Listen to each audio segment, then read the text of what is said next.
welcome to New Earth Lifestyles. I am Janie King. I'm glad you're joining us today in downtown Manchester, New Hampshire, October 22, was it 23? Not Right. 3, 2014. October 23, 2014.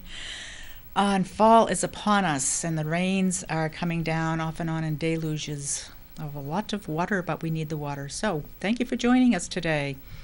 New Earth Lifestyles is a program geared toward bringing to you, the viewer, new information, new ways of looking at life, ways that perhaps you haven't looked at life before, while at the same time opening up to and how you can enjoy your life more and become healthier and happier in your daily way of being. So thank you for joining us today. And I want to say a thank you to Manchester TV for this lovely studio space, and thank you to John Eric O'Neill, my technical director today, for setting us up. And as Halloween is approaching, we have some programs going on, and I have invited here today my good friend Lucia Reed, who is a psychic medium and a book author of many other things. So thank you for coming, Lucia. It's a pleasure. Thank you, Jane. And I'm glad to see you. You came down from Northwest. Yes, and enjoyed it very much. I love the rain. You do? Oh, I do. I love the rain. So Uh-huh. I enjoyed the ride very much. Beautiful day. Great. Yeah. It is actually. And I was thinking of you as it got colder, because I know you like the cooler weather as well. I do. I do. I love the snow too.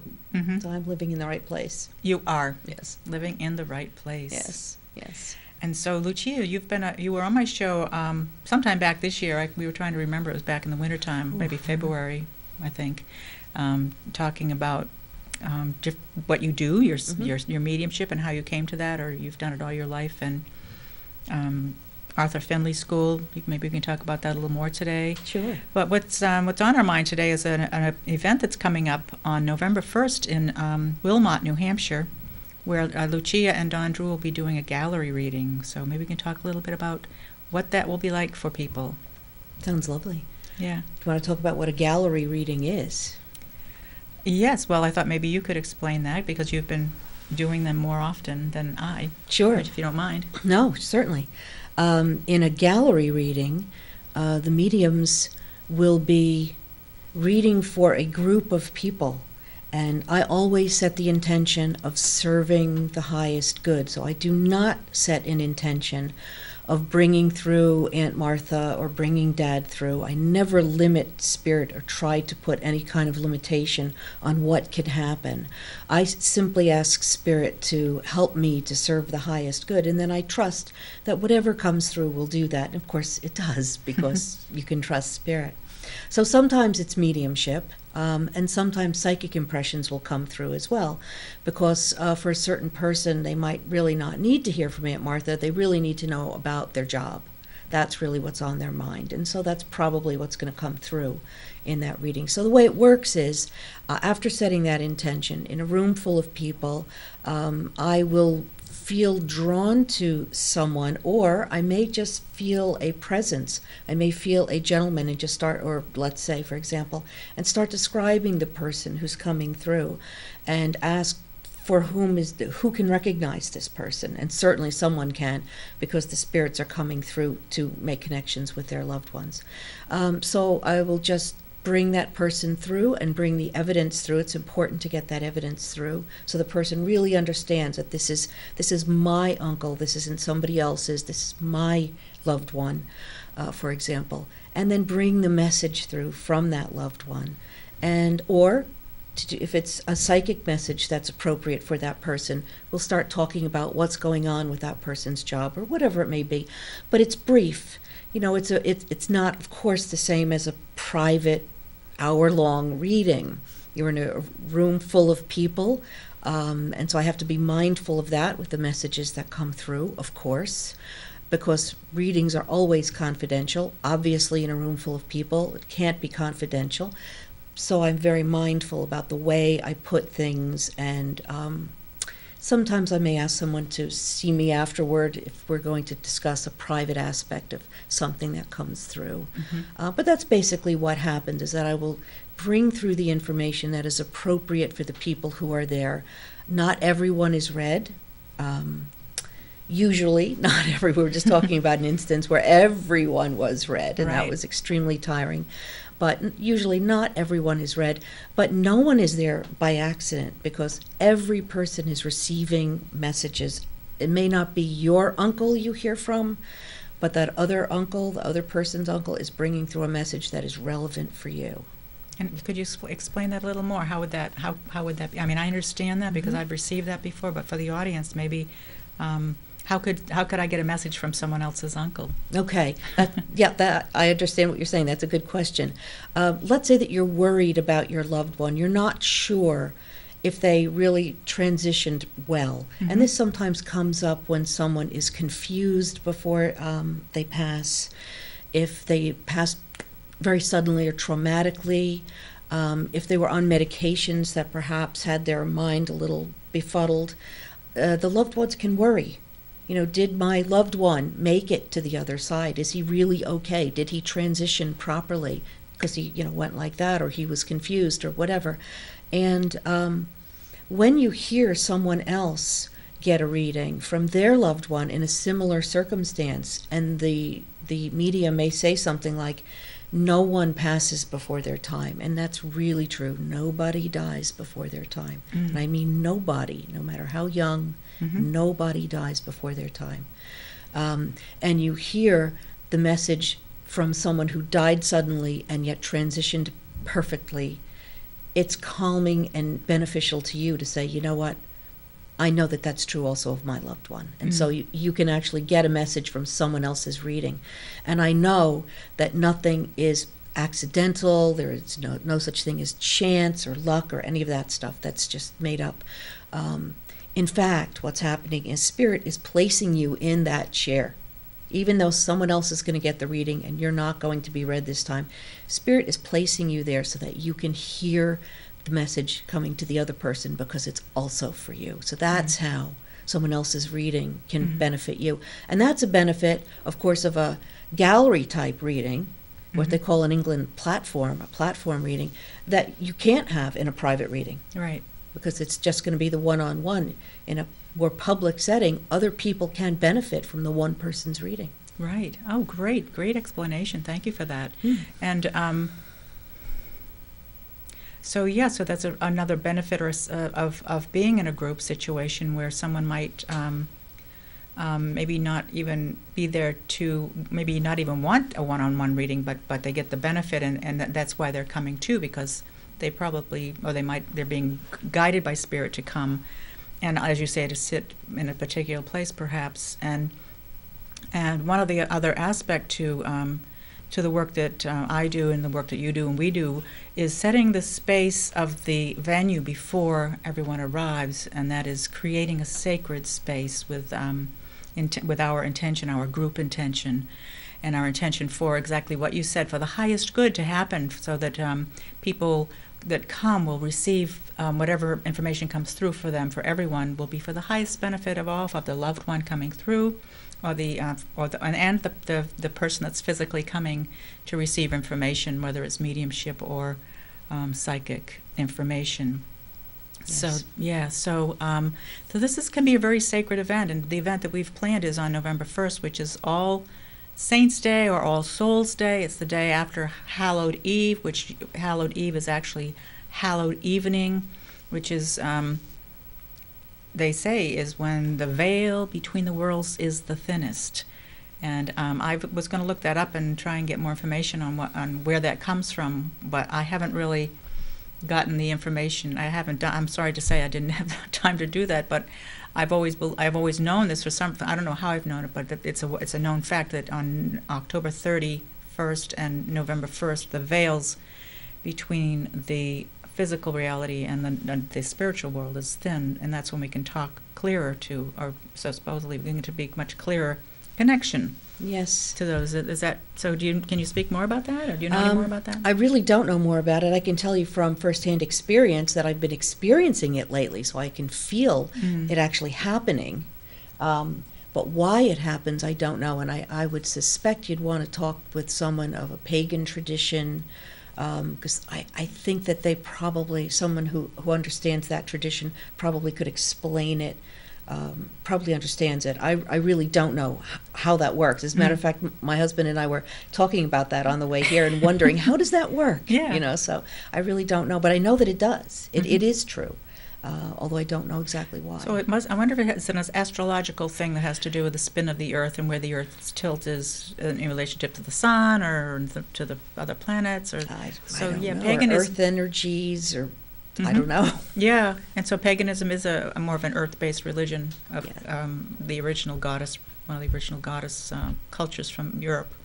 So I'll have to ask one of my friends. Yeah, I'm thinking the same thing. I'm thinking about an astrologer friend of mine. Maybe she has some insight. I don't know. I really don't know, but it is an interesting, it's an interesting reality because it really is true.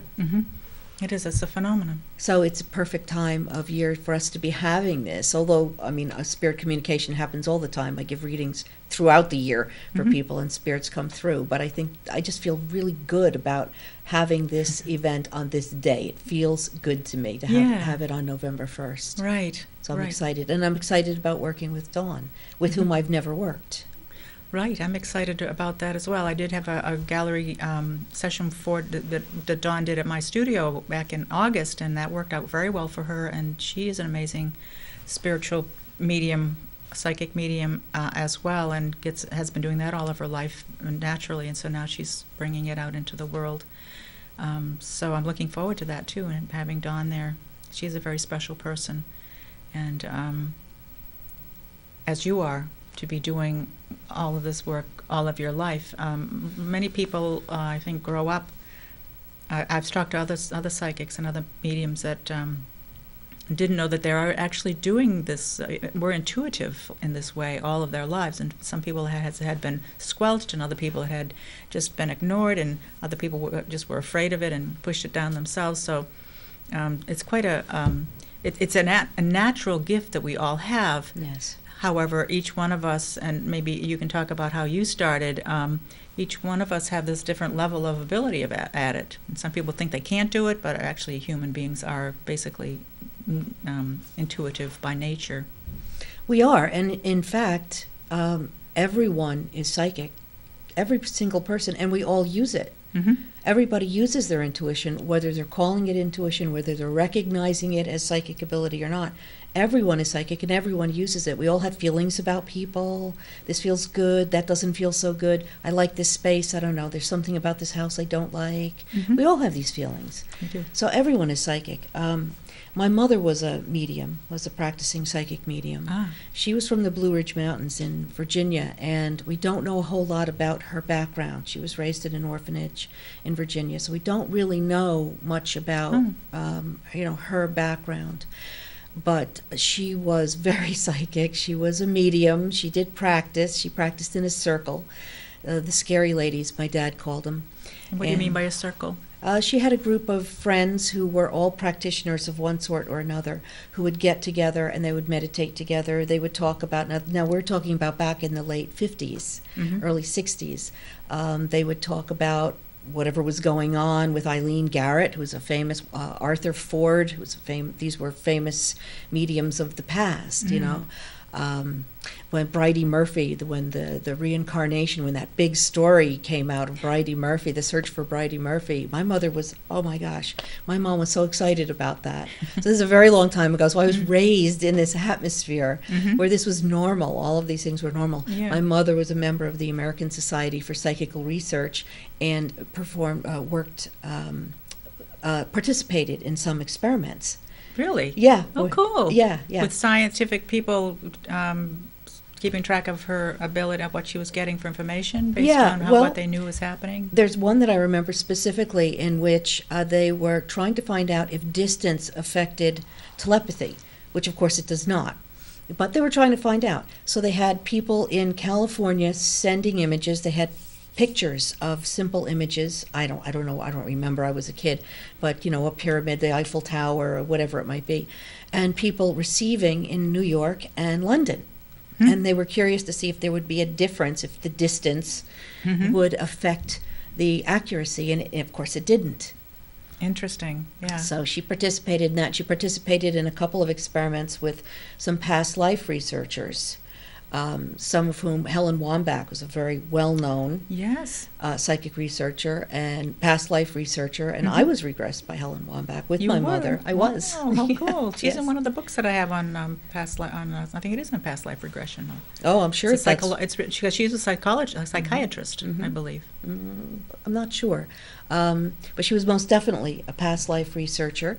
And my mom got a call, I don't remember, it was a long time ago, by this woman named Sheila Schwartz, who was a past life researcher. And she asked if my mom would like to participate in an experiment in New York City. I was born and raised just outside of the city. So my mom said, yeah, of course I would love to. Can I bring my daughter? And they said, okay, you can bring your daughter. So I tagged along for that event and did the regression with my mom and with some other people who were there. And then the next year, it turns out that this woman, Sheila, was a student of Helen Wambach, and she was coming out from California. So she called my mom and asked, would you like to participate, and invited me as well. And then I was really excited Wow. to work with her. And how old were you at that time? I was a young adult. Okay. I can't remember exactly, but Like I a would say teenager? a young adult, older Or- than or- teens. or early 20s or something. Yeah, something like that. Cool. So that really helped you to bloom, I imagine. Yeah, Opened your eyes to a lot of possibilities. My eyes have been open to possibilities forever. I remember when they discovered pulsars, and my mother thought, and they first thought that they were signals because they're regular. They're very regular signals. I see. It's a decaying star, whatever. It's putting out this regular pulse of energy, but when they first detected them, they didn't know what they were. And my mom said, "Oh, the aliens are here!" She was so excited, she ready to go up on the roof, and say, "Welcome, welcome the aliens in." Then we found out this was a natural phenomenon. It was still exciting, but not quite as exciting. So a pulsar is a dying star. I think Something it's like that, something like that. Okay. Yeah, something that's emitting this regular pulse of energy. I definitely remember that because I remember thinking, "Wow, is this it? Finally? Are you kidding me? Finally, right? Finally, right. And We're we're all still waiting waiting. for that. We're still waiting. Let's gong on that. Yes. We're all waiting for something big to happen. Come on. Yeah, we're ready. We are ready. When is it going to happen? Well, we don't want it to be too big, do we? We don't Not too know. big. Something good. Something good. It's Something big. good. Some big shift.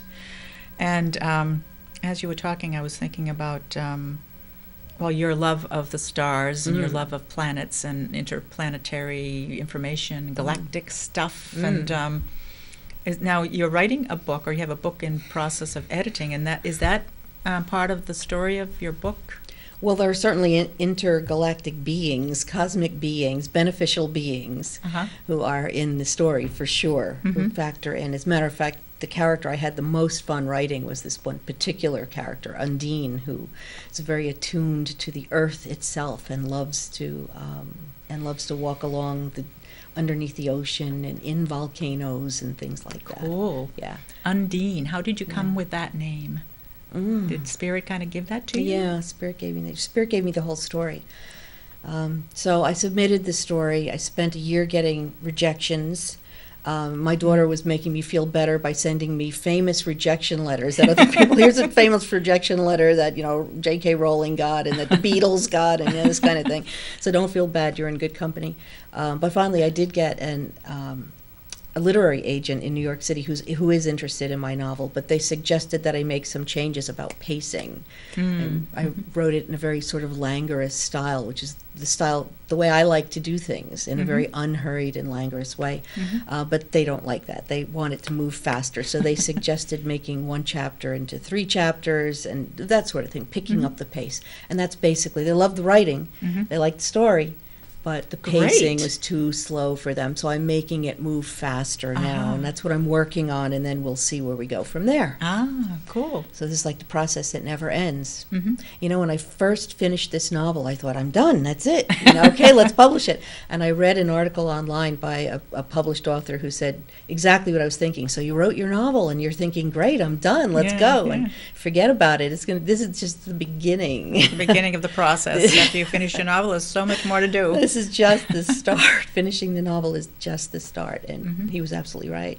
So as you're rewriting or as you're expanding one chapter to three chapters, as you said, does that entail keep redeveloping the characters, or just delving deeper into what they're doing that you were languishing over?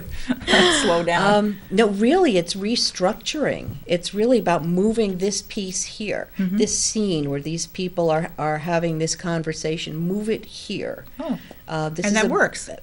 Apparently, I think so. I think it's working. There were certainly several things that I wished I had changed after I submitted it. I was thinking, I wish I had added a scene where this happens, or I wish I had added a scene where this person explores this a little bit. So now I have the opportunity to do those things. Yeah. So that's fine, and I'm happy to pick up the pace because I do feel like it's making it tighter, and it will be a better novel. So I am thankful. I am definitely thankful for this opportunity. But it's just such a laugh to look back and think when I finished it, I thought, well, I'm done. I'm done. Just publish it. And then they're saying that this is just the beginning. Just the beginning. Wow. And so that these underworld, these people that live beneath something, beneath the ocean or in volcanoes, or because we can't conceive of that, breathing with underwater or breathing under a volcano, but a lot of the esoteric literature, or the esoteric community, there's an understanding of people that are beings that actually live in the earth, and to go into like Mount Shasta or extraterrestrial beings that live there, but also that feels like there's a belief that there's a whole race of people that went underground and actually live there. Have you had any knowledge of that, or? No, my father-in-law used to believe that, and so I read a book that he recommended once, and I thought it was interesting. But my character is cosmic, and she's here on Earth to sort of study. That's what she's doing. She's here to study. I see. And she's just having fun with Gaia. She's playing with Gaia. That's basically what she does. So she says, "Bring it on." I like hurricanes, I want to experience a hurricane. So it's that sort of thing. And she was a lot of fun because I got to look at pictures of undersea creatures because she was going to be walking around down there. So what is she seeing? What's down there? I don't know anything about undersea creatures, deep sea creatures. So I looked them up and had a lot of fun doing that. And I looked up volcanoes to see what would she experience if she was walking around in a volcano. I mean, obviously she's not intimidated by this. She's not injured or anything. She's enjoying it. Right. It's like a nice breeze. So does she have a way of changing her form so that she can do these things? Indeed, she does. Indeed, she does. So she can survive walking in a volcano and underwater. Yeah, well, that's part of the fun of writing these characters. This race of beings is that they take on different forms, and it's difficult for them to keep any one form for any length of time. So during a conversation, they're shifting and changing, and forget it, I can't do it, and then they just turn into mist. That sort of thing. So they're kind of hard to keep track of as you're talking to them. There's not much going on with body language or anything because they're so different. Well, I can't wait for that to come out, and I know me too. So you're still sort of writing it, you're shifting it, and I'm moving it. It's undergoing the same process that she does. Where I'm sort of moving this here and moving that there, and hopefully I'm picking up the pace and chopping these chapters up into smaller bits so that they're faster. Great. Well, that's excellent. Let's give a gong on that. Lucia's novel. When it is released to the public, we'll look for that and let everyone know. Oh, I'll let you know. So a novel, it's your first novel, but you have a children's book, I thought, that you had written. Oh, gosh, I've written so many children's stories. I've written so many stories. They're just in a filing cabinet. Oh, okay. Yeah. So they're not ready to come out and be seen by the public, for the world. I haven't even looked at them in ages. I wrote them and put them in the filing cabinet. I really am very private, That's true. That's the other thing we were talking about before we started the show is these public readings or private readings. And yeah, I feel more comfortable with private readings than with public readings because things that come out are so private. The moments that we share when we're saying goodbye when someone is passing and we're saying goodbye, that kind of thing is, I think, it's private. Mhm. It's hard for me to be comfortable bringing that kind of message through in public. Mhm. And that's why I prefer private readings. And if someone feels like they need to cry, they can cry in private. In Mhm. public, you feel like, oh, I've got to hold myself together. In private, you don't have to hold yourself together. Mm. You're in a really safe space, Mhm. and you can just do whatever you need to do. Just let it it flow. go, yeah. Let it flow, because it is very therapeutic what you're doing. Oh, yes. Absolutely, it's a Oh, healing especially when people yes. are allowed to emote, and part of creating a sacred space in the gallery or setting. It does make it safer for people if they have those emotions to come up, to let it flow a little more, even though it's Yes. some people don't like it, but it is a safe space, and it becomes so more confidential because everyone, I think, recognizes that they're not about to go out and talk about the fact that someone else had an emotional moment. Oh, I agree. I know you can feel the energy in the room. You can feel people pulling together Yeah. and coming together to support someone who's, Mhm. let's say, whose child has come through, Right. a child who passed. Everyone can feel compassion for that person. I mean, Mhm. no one is judging that, oh, you cried, No. I mean, really, everyone is feeling compassion for Mhm. that person and wanting that person to heal and to help them. And Mhm. so it really is a beautiful shared experience. It Mhm. can be really, really beautiful. Right. And after I had those questions about the appropriateness for me to read in public, because I am so private, I put it out to Spirit and immediately started getting invitations to come up to the platform. That's right, because you went to Arthur Findlay School in I did. in London, England, It's just north of London. just north of London. hmm The Arthur Findlay College is the premier school for mediumship in the world. And I've been there several times and studied with, I think, some of the best mediums in the world. Mhm. These are not the TV mediums. I'm not saying that they're not excellent, but these are not people who are looking for a TV show or a Mercedes. They're looking for service. They're doing this for service. To They're doing serve the live person as well as the person that's crossed over, the spiritual Absolutely. being. As a matter of fact, they will say the most important person in the room is not me and it's not you. It's the spirit people, the people who no longer have a voice. Mm. And that the spirit people are by far the most important people in any reading. Mhm. They are the focus. They are, because you're are. giving them the voice that they don't have. Yes. Wow, that's beautiful. And some of the messages are so healing and so important. So important. I remember one woman who was just denying herself everything. She was just, for whatever reason, whatever the psychology, whatever the background was, she just kept denying herself and was living, on sort of emotional bread and water, and almost physical bread and water when she didn't need to be. And her grandmother came through, and her grandmother said, I lived this way.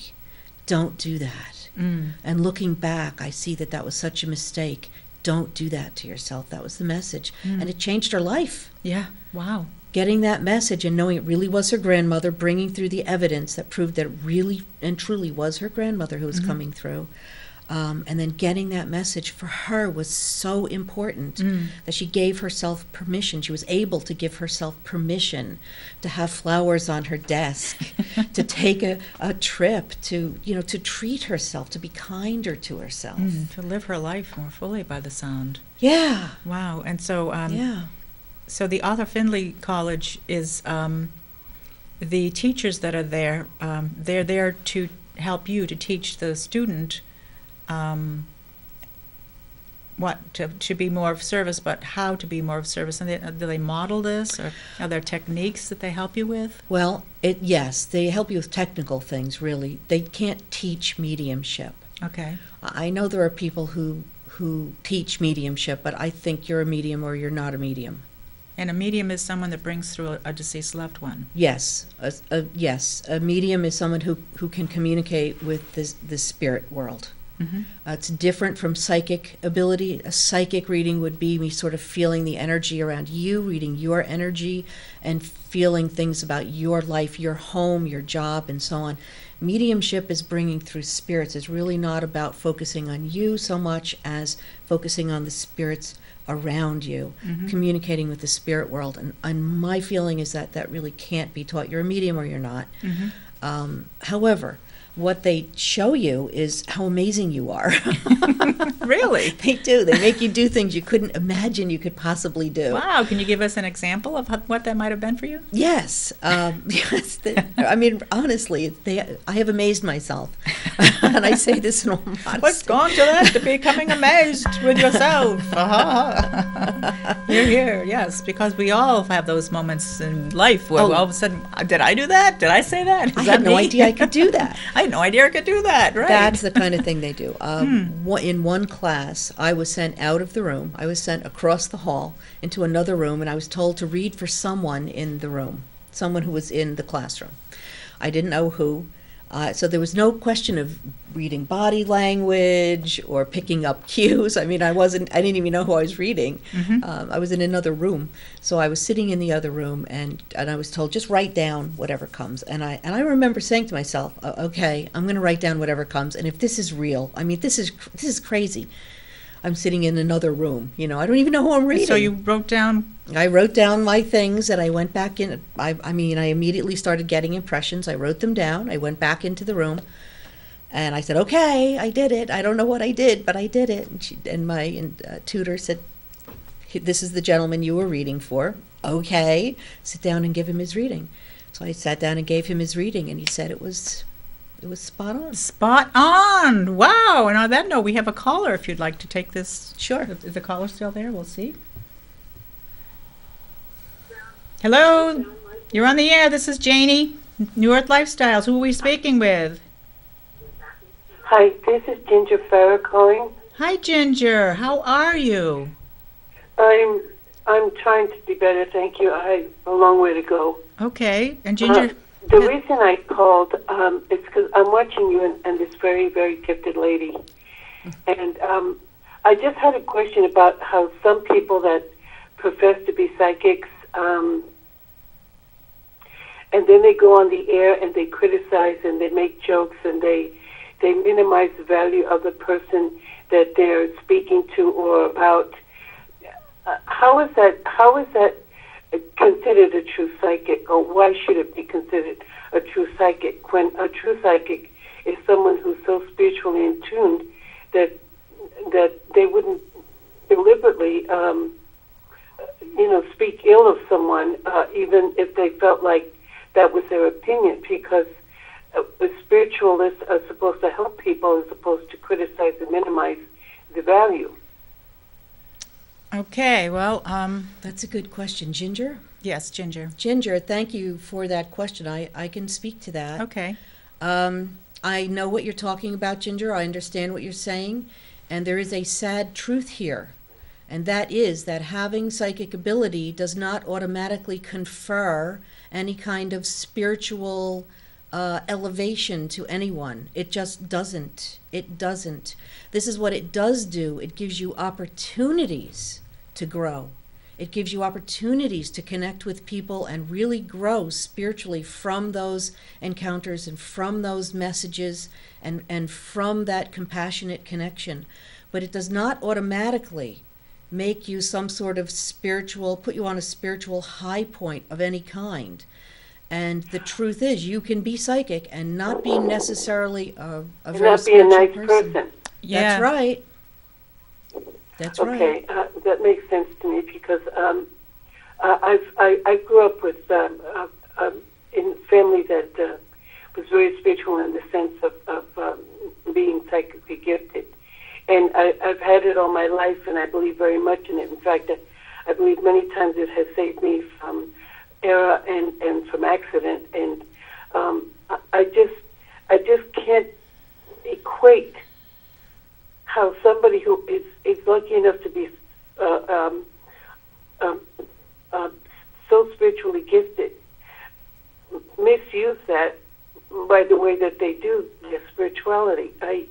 It's like some religions that browbeat their child into submission because they weren't a perfect child, instead of understanding that they're a child who's growing, and humiliates them in class or minimizes their value at the church. I don't understand how those two are related to each other and can still be considered a valid person in the sense of their alleged spiritual mindset. It's a cruelty that I've never been able to put together in my head. Well, because someone is psychic or able to connect with, if I might just chime in, people that are connected to with psychic abilities are not necessarily spiritual people. They have, in fact, many people I've come to understand that have psychic abilities may have been abused terribly in their childhood, and that's what initiated their psychic abilities for their own protection. And so, you may look at them as not being the best leaders in society. However, they're very psychic and can get through a lot of information from the spiritual world. So it doesn't go hand in hand, unfortunately, that if you're psychic, you're highly spiritual. It's just not. It's not a if this then that. It's. I know it's not a given. Right, Yeah. it's not a given, and Okay. we're all human beings, no matter what. What is the name of your book that's coming out? Well, we were talking about that. No, when it comes out, I'd like to get it. Oh, that's very kind of you, Ginger, and we're laughing. Certainly not laughing at you. We're laughing because we were talking about that before this show, and that's something that's changing. I called it Anaya's Dream, and my agent didn't like Anaya's Dream. They thought that was too soft, and I don't know, for whatever reason, they have suggested another name. By the time it gets to a publisher, it's probably going to change again. So I have no idea. Ultimately, maybe Ms. King can announce it on your show, on her show when it comes out. that would Certainly. be fantastic. I would love that. And yeah, I'm not laughing at you. I'm laughing because we were just talking about that. Yeah, And we I were. don't know the name of my novel. She doesn't know the name yet, but Ginger, as soon as I get the name of it, I certainly will. I'll put it on. Yeah. I'll bring it. In fact, I'll probably buy it because it sounds like a Oh, I'll give it fascinating to you. book. So as soon as we know, then you will You know. will know. You'll know as soon as we figure it out. Thanks for your call, Now, Ginger. do you give private reading? I mean, I heard you say that you do private readings, but I mean, are you here local or are you from another part of the country? I live in Charlestown, so I'm in New Hampshire. So I'm Charlestown, New Hampshire? so I'm local, but not too local. I'm not too local to Manchester. No, but she's from New Hampshire, New England. But I'm from New Hampshire. But I read for people all over the world, Ginger, over Skype and the internet. I mean, literally, I read for people all over the world. So there's Okay. nothing that separates us. As I was talking about before, that experiment that my mother was part of many years ago to prove that nothing separates us and that space doesn't affect psychic ability or mediumship abilities at all. So, Right. Well, I'll get your contact information from Jane okay. at a future time, because I'm very perplexed about my life. I keep fighting the fight, and nothing happens to remedy the wrongs that are being imposed on a lot of people. So I'd like some guidance, and I hope I at some future time I can connect with you and make an appointment and come and see you. Well, that would be great. I would be happy to do anything I could to help you find some of those answers, Ginger. Okay, thank you very much. Thank you. Thanks for the call, calling. Ginger. So yeah, we were laughing because I don't Right, know we the were name of speaking it. about that before we went on the air. That keeps the changing. The name of the book keeps shifting and changing, Yeah, and yeah. you don't know where it's going to end up at this point. No, I so. think they want something more dynamic, and you know, Something- and I like something softer.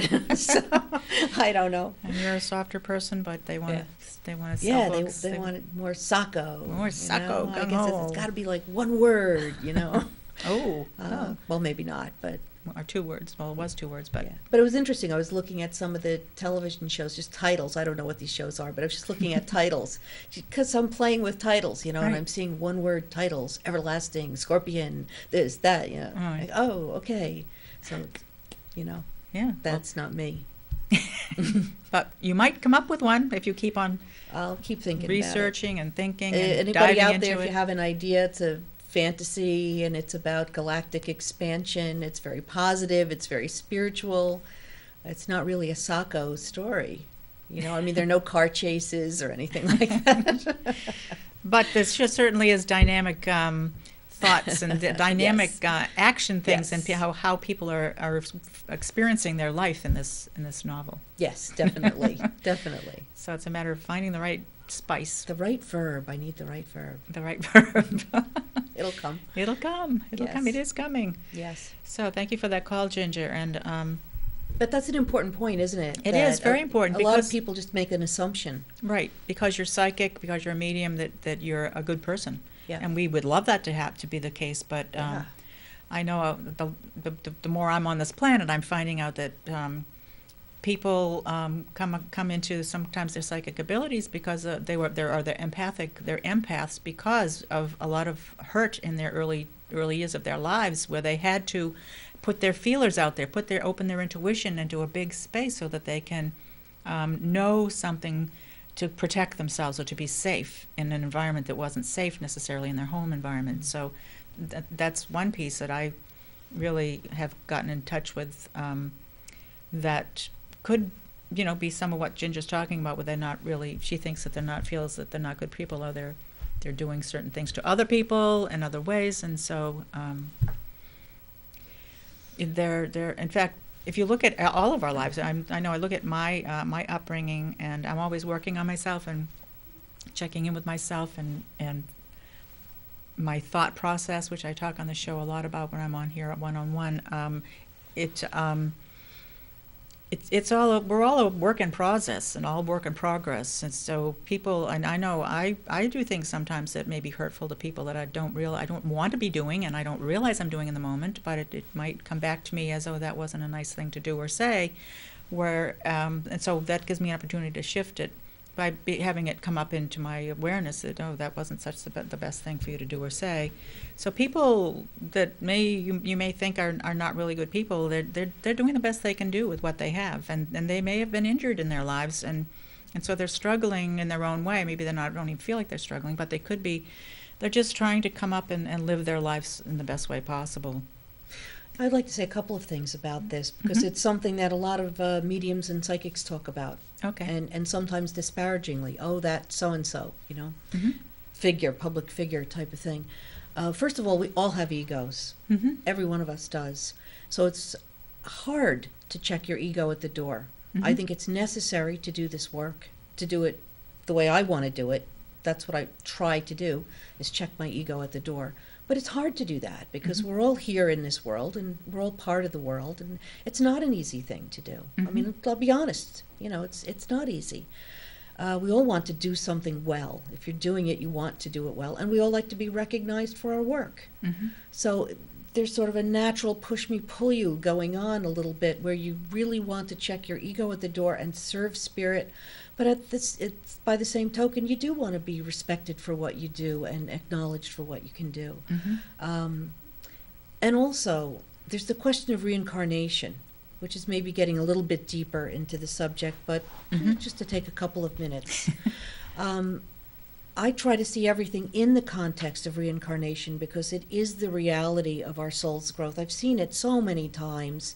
There's so many readings that it's not a theory to me. It's a fact. So throughout all of these lifetimes that we're living, we're all learning different lessons. So if someone is learning, maybe they're working with their ego in this lifetime, and someone else is learning to forgive in this lifetime, and someone else is learning not to judge in this lifetime, whatever, it doesn't really matter what it is we're working on. We're all working on different things in these different lifetimes. So I really try to also drop judgment. Although, I'll be honest, there are ways that I think that mediumship should be handled, and ways that I think conducted, and ways that it should not be conducted. So I certainly have opinions. Mhm. But I try to be mindful that spirit is at work. And that spirit knows better than I do what is appropriate for this person, what this person's lessons are.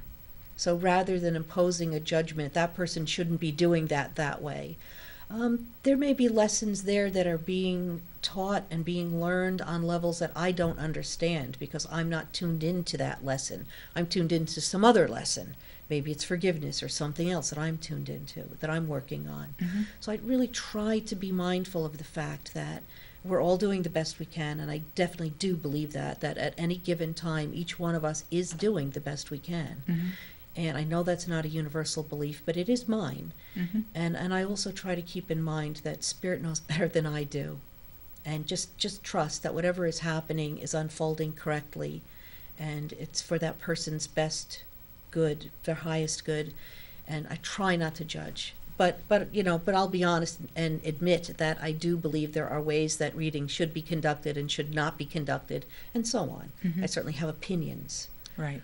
But I think it's important to try to drop judgment and drop the ego Mm-hmm. when we're doing this work. Right. Right. And I think she might have been talking about someone that does the work, but then also this is another personality piece of this person that that comes up. And so I love what you said about doing the best you can do. That's what we're all doing. We're doing the best we can do with what we have. Mm-hmm. And it brings me back to the Four Agreements by Don Miguel Ruiz, Mm. which talks about take nothing personally, which means every person is in their own place. And if they're talking in a harsh way to you, or in a way that seems like they're judging you, they're really judging themselves. They're really saying this to themselves, even though you're hearing it and they're pointing it toward you, directing it toward you. If you can allow yourself to see that they're in a really hard place to be saying such a thing, they're really hurting inside for them to be speaking this in this harsh way toward you. That can help you to turn it around and kind of let it go by you and not grab a hold of it and say, oh, they mean this, they're hurting me, this is terrible, they're doing this to me. If you can turn that around and realize they're doing it to themselves. They're doing it because they're losing that friendship. They're losing the relationship that they could have with you, with me, without any whoever. So there is a big loss there, and I try and see the humanity beneath that of they're really in a lot of pain, to be projecting that pain out. And so that's not easy to do all the time, but that's where I would try and go. Yeah, and if that's really a place of compassion. That's a place of compassion, Sure. and it's always best, I think, to try to work from that place of compassion. But if we look at, let's say, the TV psychics and TV mediums, there's a lot of disparaging that goes on in the mediumship community about people like that who do that. But they have brought to millions of people, they have brought the understanding that life is continuous. They have brought so much to so many people. They've opened people's minds to so many possibilities. Who am I to judge? And they do a lot of good as well. And the people, the tutors at the school, or I think of it more of as a retreat place, they are serving from a place of religion. That's their religion. So this is the Arthur Findlay College. The Arthur Findlay College. The tutors who are there, this is their religion. Mm-hmm. They are members of the Spiritualist National Union, and they are spiritualists, and they're practicing their religion. I see. So they have a completely different focus. And so that you wouldn't have that disparity, that ego coming up in that in the Arthur Findlay College with the tutors and with the teachings, because they're there because it's the highest thing. It is a truly a spiritual practice. It is. And It a is spiritual service practice. to humanity. Yes. And that's what they're teaching you as tutors and teachers in the school. Yes, yes. And they're opening you up to the things that you can do. I mean, like I said, they can't teach mediumship really, but they can. No. They can help you to practice it, and then they help with some technical things. I remember someone I admire very much, who's a Belgian. You know who you are, Robert. He's a fantastic medium. I remember him coming off the platform once and whispering to me, and he said, I should speak up a little bit more, shouldn't I? So it's things like that where we help each other speak up a little more clearly, Yeah. or, when you're on the platform, so that you can be more effective and people will get what you're saying, and you can reach people. It's just really techniques and things like that. Right. So it feels like a family. You feel like you're in You this become community. friends. You're friends, and you look forward to seeing each other every time you go. Yes, yes. And supporting each other even offline when Yes, you yes. on the we Skype email or and we email. Skype, and yes. Yeah. You get to know people, and you're working with other people, and people have experiences and say, wow, this was an amazing experience. Let me tell you about it, and you learn from it. So Yeah. it's a wonderful. It it's a is, wonderful and thing. your friend Beverly will be coming to the States Yes. at the end of November. Yes, she's coming out for Thanksgiving. She and her husband Simon are coming out for their English people are coming out from London. They're going to spend Thanksgiving with us. So we're going to Wow. make all the traditional Thanksgiving dishes. Cool. And we're going to buy a Christmas tree and after Thanksgiving and put that up. And they're going to do all the things that they never experienced Thanksgiving. Right, So right. this is going to be their first Thanksgiving. The first Thanksgiving, so that'll be fun. It'll be fun. She's also a medium, and she's very committed to it. Hmm. I'm talking about people who are really committed to it and committed to the spirituality of it. Beverly definitely is. Hmm. So, And what do you mean by the spirituality of it? she wants to serve spirit. She goes into a reading with the intention of serving spirit, serving that highest good. Her intention is really beautiful. Hmm. You know, she's not trying to show off, look how great I am. She wants to serve spirit. Right, and when you say spirit, it's kind of another word for God? It's another word for God. Yeah. Or the universe. The universe, or the Whatever. source energy, creator. Whatever is comfortable for you, yeah. Mhm. Spirit feels comfortable for me because I work with spirits, with spirit guides and Mhm. spirit people, so I just think of sort of this great spirit. Overlighting great spirit. Yes. Yeah, it's all that there is. Yes. Great. So the people that are really doing the work for the highest good are keeping themselves clean, Yes. emotionally and mentally, Energetically. by not going to those places of judgment or going as much as they can, but really paying attention, which I do for myself in my own healing practice, to keep myself in a better place, is realize when I'm making those mistakes and work through them and heal them, and really strive to staying on track with what I'm believing and what my goal is for being here, what I am of service here to do and to present, to offer to the world. So as you, it feels like this Arthur Findlay School really helps you to in its own cloaking or its own overlighting energy of what it is, the spiritualist community is giving you or the student an opportunity to feel what that feels like and how great it is, how beautiful and authentic and real it is, which helps you then Yes. become a better medium and a better psychic. I think so. I think it does help your mediumship. I don't think the people who are there, I guess they call them students, but everyone who's there, they're fantastic mediums. I mean, the students are all fantastic mediums. But there's a lot to learn. We're teaching each other constantly. We're teaching each other when we're there, and we're teaching each other when we're not there. I mean, we're communicating all the time. And it's just, yes, it's wonderful to have friends, this sort of touchstone of friends who are spiritual, who understand what these energies feel like, what spirit communication feels like, and who can share experiences and cheer you on and encourage you to keep going. And it's wonderful. And for the best of reasons, in order not to get a Mercedes, but to serve spirit, which is so much more important than the Mercedes. I mean, I'd like to have a Mercedes, but it's so much more important to serve spirit. To serve spirit, and that feeds your soul. Yes. That feeds the soul of everyone. It kind of, there's an energy to it. There's a lightness to it. There's a reality of authenticity, a real thing to it. Oh, I'll tell you, sometimes after being in contact with spirit people, I feel so good because I've had to raise my energy. They have to lower theirs, and that's where we meet.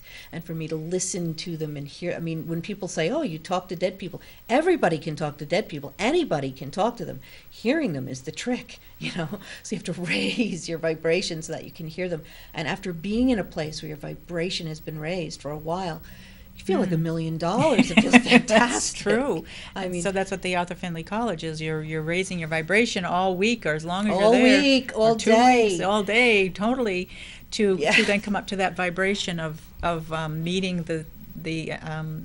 spirit coming back down. Yeah, it's a 'Cause wonderful they're opportunity. at a higher frequency. They're at a higher frequency. It's a great opportunity to turn the TV off and the cell phone off, the computer is off. I mean, none of that. No is there. electricity, please. Just sort of 100 mediums in one building, all practicing together and working together and talking Talk together. about wow. Yeah, I know, the energy is like, try sleeping in that building. You can't do it. Can't do it. So you're walking around like this all day long. Kind of sleepy, kind of sleepy. Kind of drowsy, but enjoying being in like bliss. Yes, Like you're blissful. and I'll tell you, some of the most wonderful people I've ever met are spirits on the other side. Wow, Some people's grandparents and parents and brothers and sisters, and cool. I mean, So you can kind of get their personality. It comes oh, through. absolutely. Yeah. Oh, absolutely. Yeah, and being in contact with some people is such a treat. It feels so good. I mean, I feel like I kind of know certain spirits who are on the other side, people I never met in life, but I know them because I've brought them through several times, and they're lovely people. I know them well. That's fabulous. And it's so fascinating, and we can all do that. That's the main thing. Well, we can all learn how to do that. Or are you saying that mediums can be taught, or Well, psychics can be taught? I think that spirits communicating with everybody. We just need to pay attention, and spirits are communicating with us in lots of ways. And I know we're down to the last couple of minutes here, but spirits come through to us in dreams. Our loved ones come through in dreams, and sometimes you have a dream and it was just a dream, and other times you really felt like that was your dad, and maybe it was. So spirits do communicate with us, but the mediumship piece, the piece where you're intentionally able to hear someone else's loved ones, I'm not convinced that everybody can do that. Okay. Personally, I'm not. There are different opinions. I respect other people's opinions, but I don't think that can be taught. I think you kind of can do it or you can't. Okay. Personally, but I do think that we are all in communication with spirits all the time. You may smell that cologne that's your mom's, or you know that was hers, or you may see something moved on your bureau, and so spirits are communicating with us. But to be able to do it in this way, in an intentional way that I'm going to bring through someone for you, I don't think everybody can do that. No, I know I can't really do that, so I wouldn't know where to start. What you do is beautiful. Well, I have had people come through, but I don't. It's all organic. It's all okay. It's Just happens spontaneously. It happens spontaneously. I recently had someone's father come through. And I started singing his favorite song and didn't know it, and the client says, that's his favorite song. Oh, and so that brought up, the whole, went forward from there with the healing. So I'm open to it, but I'm not really, doing what you do to, I guess, focus on that. I'm allowing it to happen. Go to England. Go to Arthur Findlay School. Yes. Oh, okay. Yeah. We're coming down to the wire here in a few more minutes, and this is fascinating. I love the subject. Me too. Obviously, this is what we do, what you do all the time. And so, I'm looking forward to November 1st when we're going to be doing that gallery night afternoon 1 to 3 at Wilmot Community Association building in Wilmot, New Hampshire. And that's November 1st being All Souls Day. Will be really fantastic day with Dawn Drew, who has been on my show before, and Lucia Reed. And the location, I want to just say a little bit about the Wilmot Community Association. It's a remodeled, or actually, I think it's been built brand new. It's a beautiful hall that is so comfortable and so warm that I can feel.